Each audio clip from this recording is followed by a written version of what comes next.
isang binatilyo ulan ng isang motor na walang suot na helmet, naka-short tsinelas. Wala ding visual plate or plaka kung inyong mapapansin sa bandang likuran ng kanyang motor. Bilang isang pulis, dapat nating alalayan kung ano ang problema sa sitwasyong ito.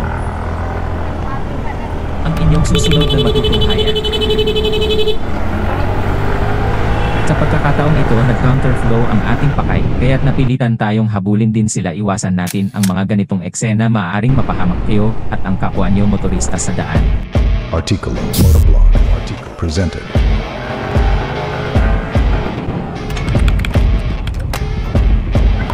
Dumiretso sa kabila.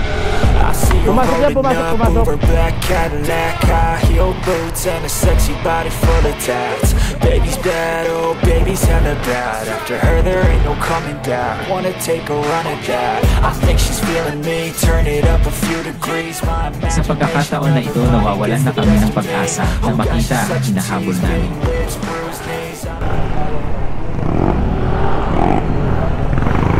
Hanggang sa Spotted. License. And meron tayong ORCR na hindi Ba't tumatakbo ka expired. pare? Anong problema? Ano problema? Di ka kaya kabulin? Lisensya lang ha? Oo.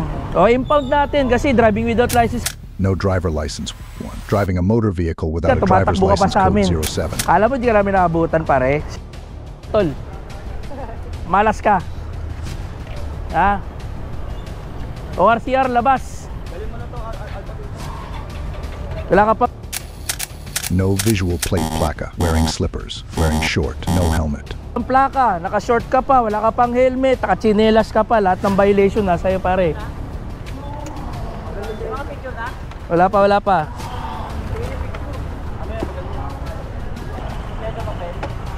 Pinapara ka, tumatakbo-takbo ka.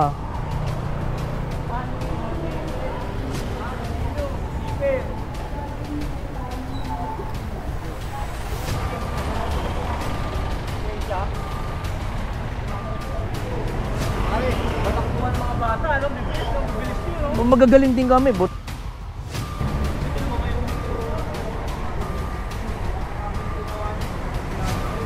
disgrasya kayo, mapapano pa kayo.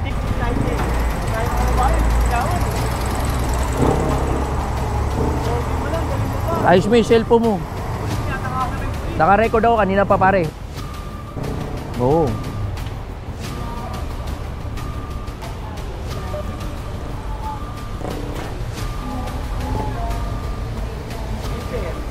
Slipper, no helmet, shorts, puro violator, walang plaka. Bato mo muna.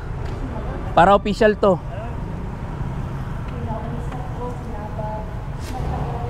Sumbong natin kay Kernel. Ito mga to, walang helmet. Pwede ba yan?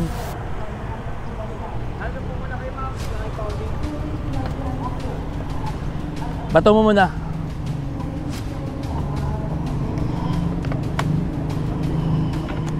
Ilan na ba yung ano mo?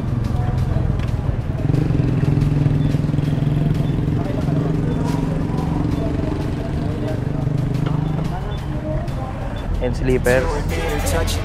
No license plate and no helmet. galiin kapag nagmumotor, laging tandaan.